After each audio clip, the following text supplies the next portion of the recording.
Я возвращался после новогодней вечеринки. Нидерландские ребята меня увидели, закричали «Хома-хома». No more silence! No more silence! Ты должен доказать, что ты гей. Она открыто просила о помощи, но люди либо как-то агрессивно к этому относились, либо высмеивали ее.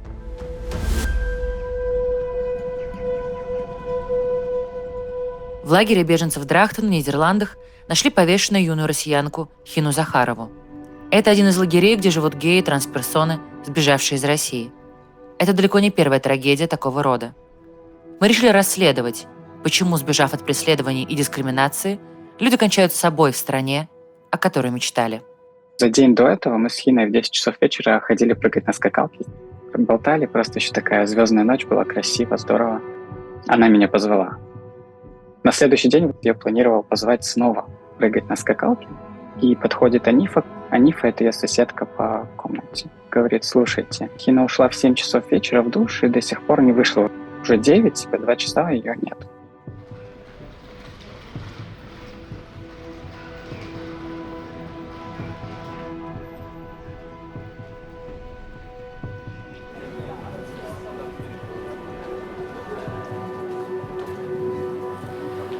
27 февраля в нидерландском городе Драхтен погибла российская трансдевушка Хина Захарова. Она работала в питерской «Пятерочке» кассиром, но мечтала совсем не об этом. Она мечтала о свободе и любви. В декабре 22 года она прилетела в Нидерланды и запросила убежище, а через 3 месяца повесилась на скакалке в общественном душе лагеря для беженцев. Оказалось, это далеко не первая смерть среди ЛГБТК-персон, приехавших в Нидерланды в поисках свободы и равноправия. Кто же такая Хина Захарова и почему именно ее смерть заставила говорить всех вокруг?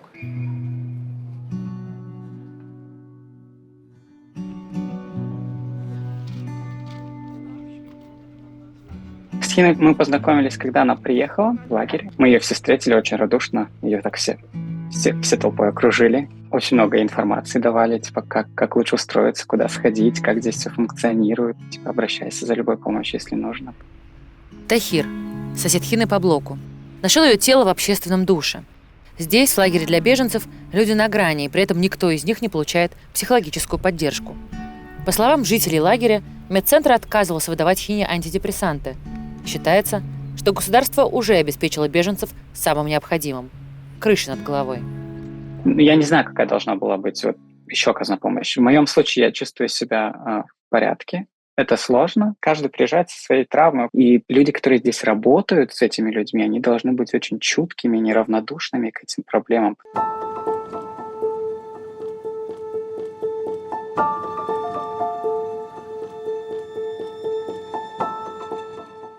Чтобы понять, что же все-таки произошло, давайте поближе познакомимся с самой Хиной. Родилась на окраине Петербурга, родители рано развелись. Металась между матерью и новой семьей отца. Лет в 15 начала мерить одежду мачехи. Та пожаловалась мужу. Отношения с папой были испорчены.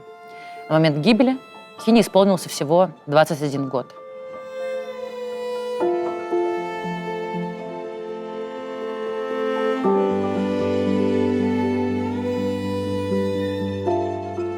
Приходит человек и говорит: у нас новая девушка. Я говорю: ну клево, что? Давай зови. Мы позвали, она такая пришла с бутылкой вина уже открытого. Это вот бутылка вина открытого. Мы познакомились, там типа, как зовут? Хина. И я так бесцеремонно абсолютно, я человек достаточно прямой. Я спрашиваю: Хина, ты Хина или не Хина? Она такая: ну, Хина. Я говорю: ну, ты мальчик или девочка? Он говорит: ну, как бы мальчик, но девочка. Там. Я говорю: ну, ты потрясающе выглядишь. Вот вообще не понять. Fly, little butterfly, fly up, high, little butterfly, fly.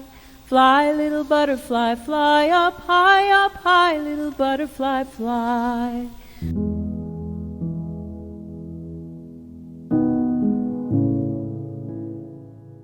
Прощание с Хиной прошло через несколько дней после гибели.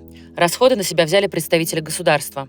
Проститься с ней пришли другие ЛГБТК-беженцы и местные активисты, те, кто заменял Хине семью. Родители не прилетели, прислали письмо.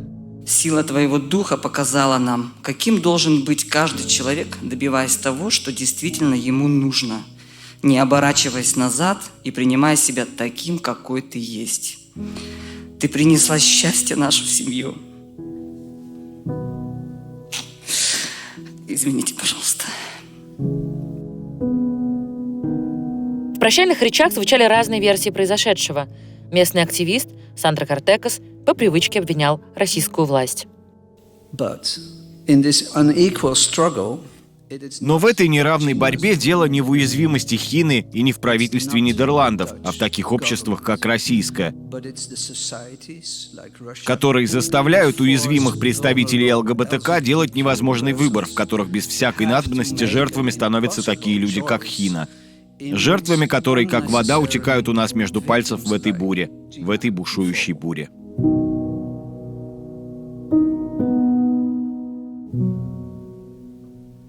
Да, я видела, что ей тяжело. Она часто говорила и о суициде, и возможной эвтаназии, но при этом она строила планы на будущее. И я правда не знаю. Честно, я не могу понять, как можно так ненавидеть саму себя, чтобы сделать такое. Тем более, что я очень хорошо Хиночку видела, часто. Очень хорошо я знала, очень часто мы с ней виделись. Она даже на улице не выходила, не накрасившись. Как можно было себе такую боль причинить, я не знаю. Хиночка, за что ты сама с собой так поступила? Что?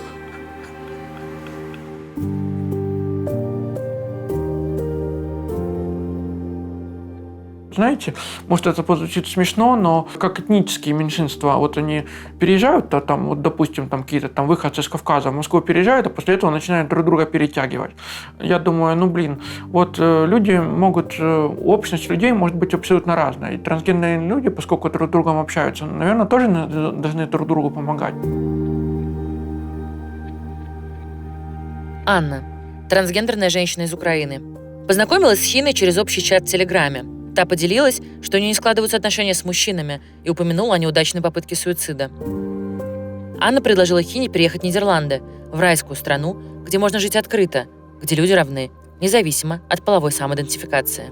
В декабре 2021 года у нее была попытка отношений с парнем, но не очень удачная в Санкт-Петербурге. После этого началась война, и она, конечно, она не то чтобы прям слишком близко к сердцу принимала, она не понимала, почему многие украинские девушки во всем обвиняют русских, в том числе как бы и ее. Она говорила, я же ни на кого не нападаю, более того, я никогда Путина не поддерживала. Я просто 20-летняя девушка, которая работает кассиром в «Пятерочке».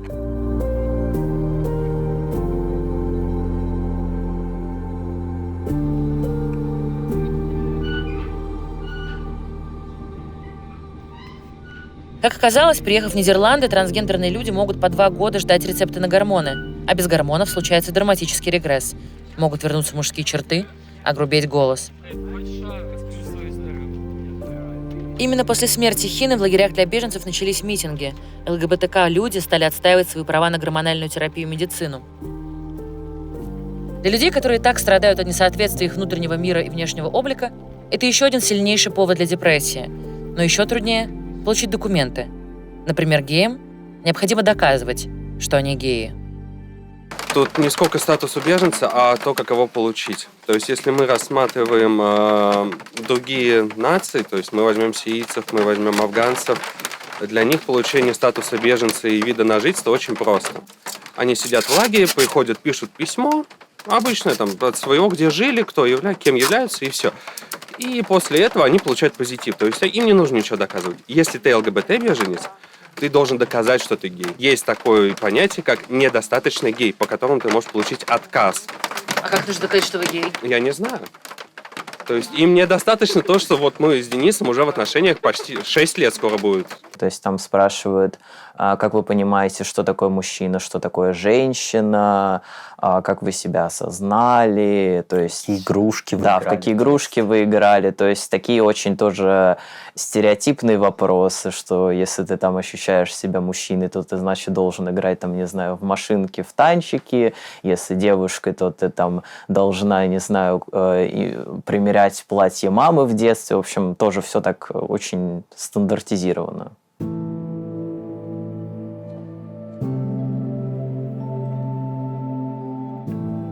Райнер и Марк. Пара трансгендерных мужчин. В России были ЛГБТК-активистами. Например, работали над первым российским фестивалем ЛГБТК-кино «Бок о бок». Считают причиной суицида Хины брошенность сообществом. В эмиграции людям не хватает ресурса друг на друга. Разговаривая с беженцами, возникает ощущение, что мысли о самоубийстве здесь преследуют каждого второго.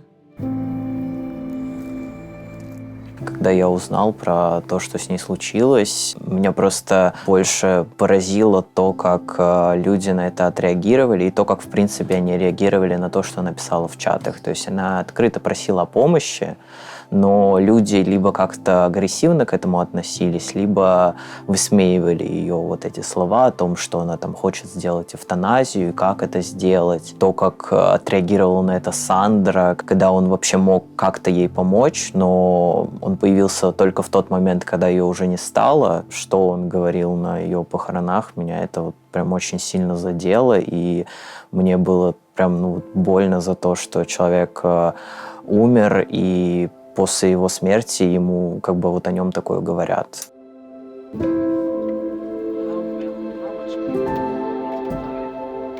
На митинге выступал активист Сандра Картекас. Он занимается проблемами ЛГБТК-беженцев с 2014 года.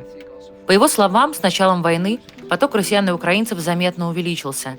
Если за предыдущие 3 года его организация написала 70 репортов о нарушениях и проблемах беженцев, то за 2022 он написал уже 500.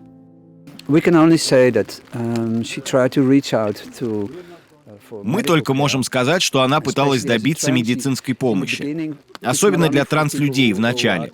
Но и не только для транслюдей, которым, конечно, нужны гормоны, но также и для людей с ВИЧ медицинская помощь нужна сразу же, с самого начала. Она пыталась достучаться до них, но вместо руки помощи получила отговорки. Нет, подождите 50 дней, только потом вы получите медицинскую помощь в определенной больнице для транслюдей.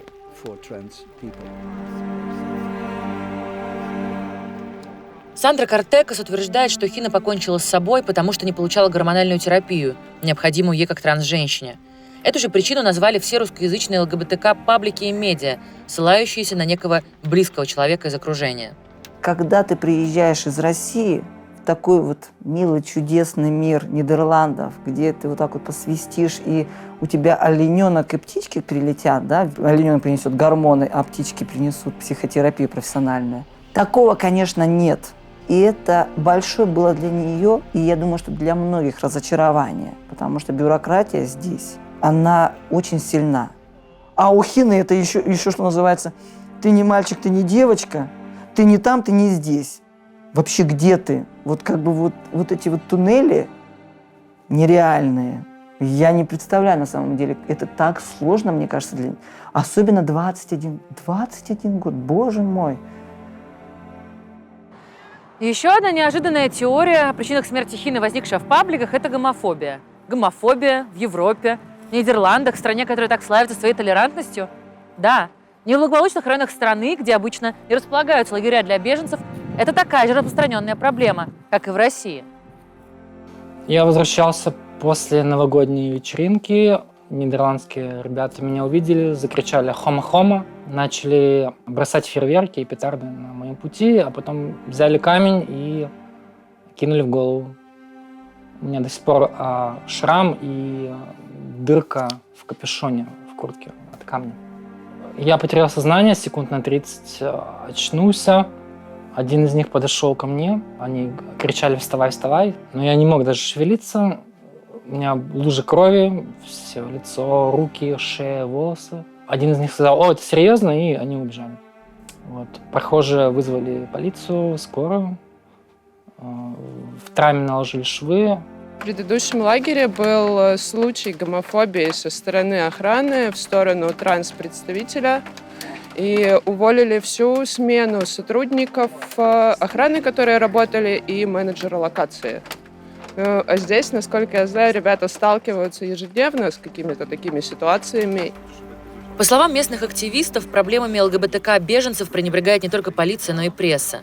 Беженцы, пока они не стали гражданами страны, существуют как бы в зоне отчуждения, куда никто не хочет заходить.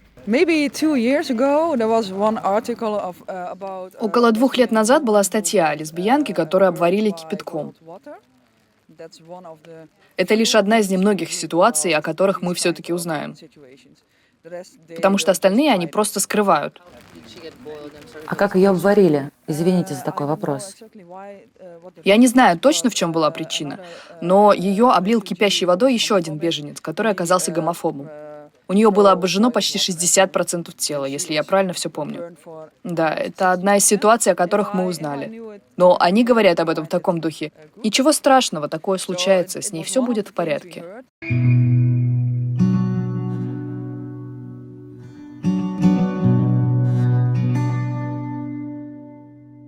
По каким принципам беженцев расселяют в лагеря, которых на территории Нидерландов, кстати, больше 100, никто не знает. В одну комнату могут поселить трансперсону и верующего мусульманина, для которого иная сексуальность не просто невозможна, но и оскорбительна.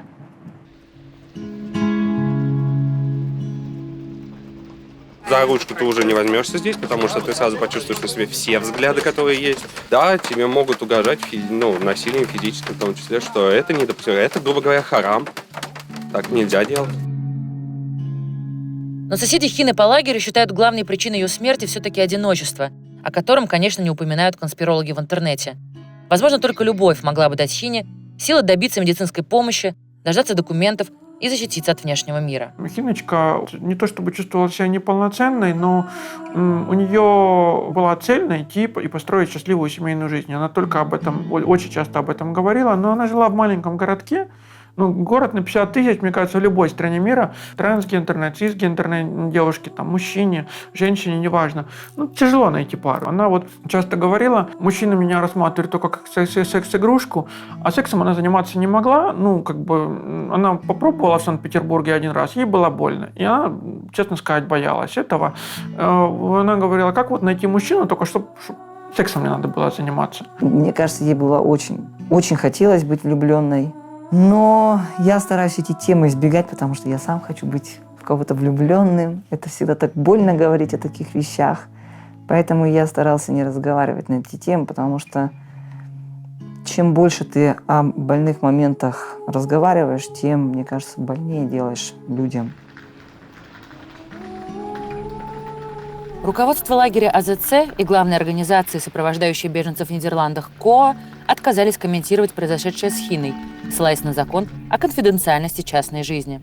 Но за время съемок репортажа в лагере в городе Драхтен, где жила Хина, случились как минимум еще 3 неудачные попытки суицида. Одна из них была парной. Пара геев вместе приняла несовместимую с жизнью дозу препаратов. А в лагере города Вессиген попытка оказалась успешной. Погибла трансгендерная беженка из Турции. К сожалению, на истории Хины ничего не заканчивается.